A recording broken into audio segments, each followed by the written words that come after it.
Olá pessoal, o professor Rigueto retomando nossos estudos aqui com o tema excludentes de ilicitude, né? Parte 2, onde nós vamos tratar então dos artigos 23 ao 25 do Código Penal, mais especificamente sobre as excludentes então da legítima defesa, o estado de necessidade, o estrito cumprimento do dever legal e o exercício regular do direito. Eu vou começar de trás para frente por uma questão didática e para explicar para vocês, como eu comentei no primeiro vídeo, na primeira parte, não há uma definição de estrito cumprimento do dever legal e nem de exercício regular do direito na legislação. Há uma construção doutrinária sobre isso.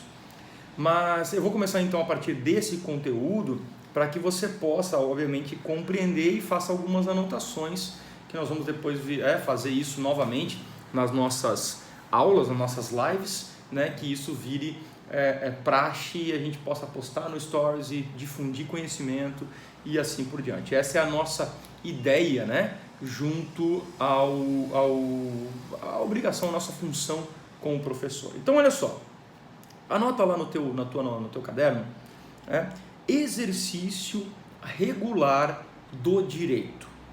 Exercício regular do direito, artigo 23, inciso 3, parte final.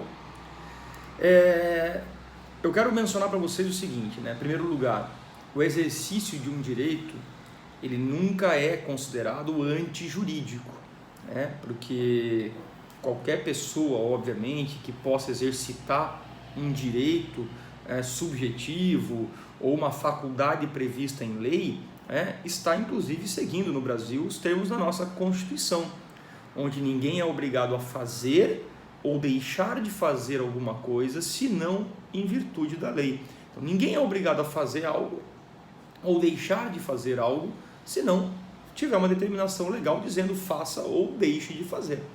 Caso contrário, você é livre. E o exercício regular de um direito é algo, na verdade, que complementa as funções do cidadão. Faz parte das funções do cidadão. E eu quero que você destaque nessa primeira excludente de ilicitude, que ela só é praticada pelo particular. Eu não estou falando nesse caso do funcionário público, já vou explicar o porquê. Eu estou falando do particular. O particular exerce regularmente um direito. Rigueto, e de que forma que um particular exerce regularmente um direito?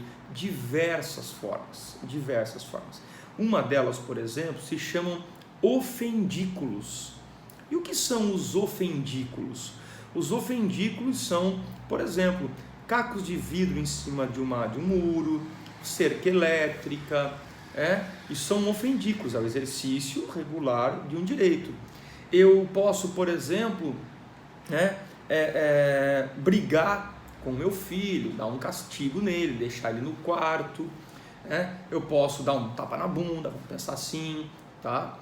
Eu estaria ainda exercendo regularmente o meu direito. O que eu não posso fazer? Eu não posso extrapolar. Para você ter uma ideia, dentro do direito penal, lembrem-se, eu já falei isso em sala de aula, todo mundo pode prender aquele que está cometendo um crime em flagrante. Certo? Então a prisão em flagrante realizada por um particular,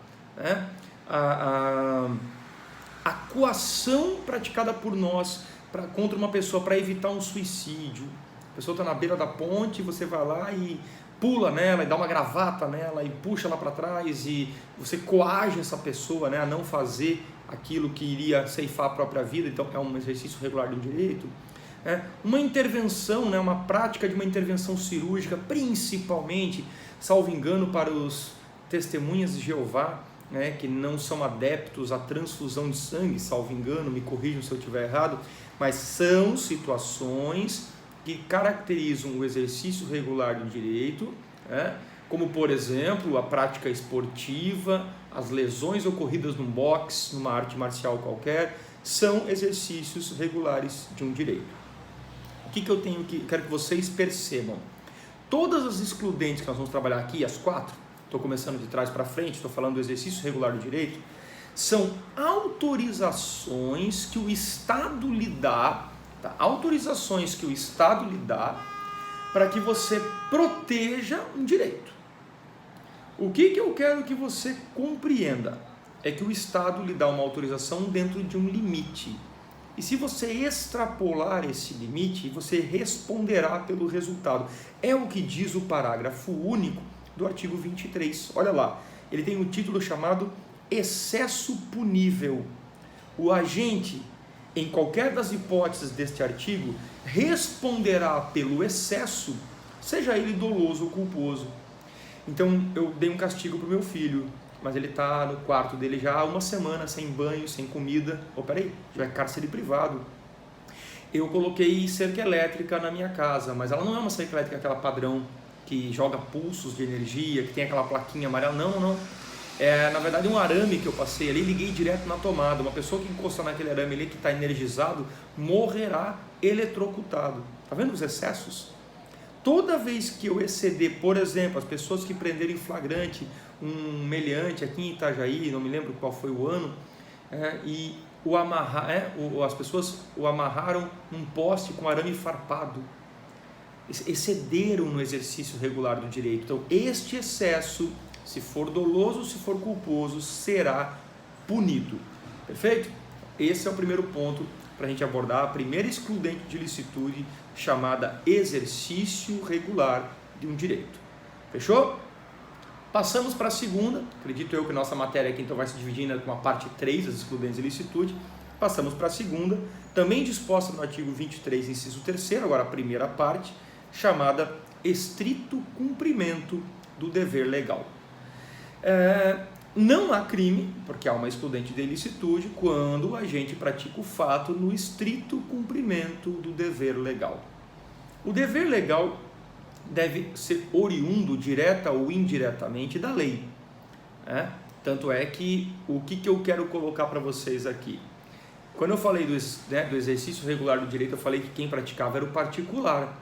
No estrito cumprimento do dever legal, quem pratica é o servidor público. Tanto é o servidor público que, se ele exceder nesse estrito cumprimento do dever legal, no estrito cumprimento do dever legal, tá certo? Ele comete o abuso de autoridade. Então, olha só, um servidor público da segurança pública que está praticando sua conduta no estrito cumprimento do dever legal está aqui. O abuso de autoridade está aqui assim, é coladinho. Se ele não souber o limite que ele tem, ele extrapola e vira abuso de autoridade. Eu até coloco então no nosso material dizendo o seguinte, dirige-se aos funcionários públicos, ou agentes públicos em si, que agem por ordem da lei, não excluindo o particular que exerce a função pública.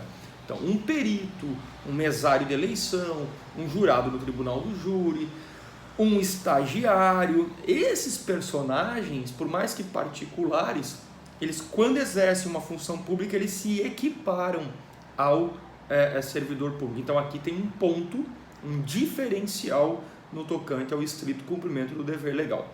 Existe uma pergunta, que geralmente cai em prova, tá? E eu vou fechar aqui a nossa parte 2 do excludente de ilicitude com essa temática, que é feita assim, policial militar ou policial civil que mata em serviço, ou seja, está no fronte, está no combate, efetuou troca de tiro com o criminoso e acabou acertando este criminoso, e quando acertou este criminoso, o tirou a vida.